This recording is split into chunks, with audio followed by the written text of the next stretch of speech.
প্রাণী সম্পদে হবে উন্নতি এ প্রতিপাদ্যকে সামনে রেখে কিশোরগঞ্জের হোসেনপুরে দিনব্যাপী প্রাণী সম্পদ প্রদর্শনী 2025 অনুষ্ঠিত হয়েছে। বুধবার প্রাণী সম্পদ ও ডেইরি উন্নয়ন প্রকল্পের সহযোগিতায় উপজেলা প্রাণী সম্পদ অধিদপ্তর ও উপজেলা প্রশাসনের আয়োজনে বিভিন্ন পর্যায়ের প্রান্তিক খামারিদের অংশগ্রহণে বেলুন ও পায়রা উড়িয়ে এ প্রাণী সম্পদ প্রদর্শনীর শুভ উদ্বোধন করেন কিশোরগঞ্জ জেলা প্রশাসক মোহাম্মদ আসলাম মোল্লা।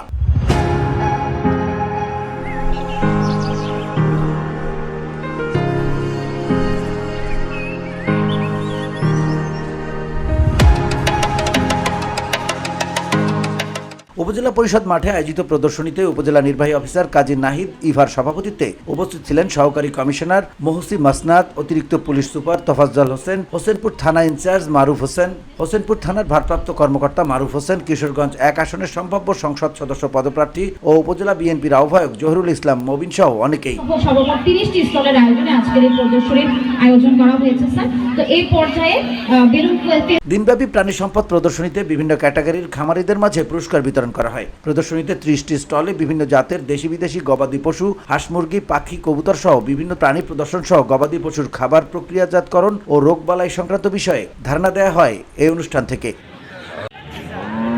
VOD Bangla news desk.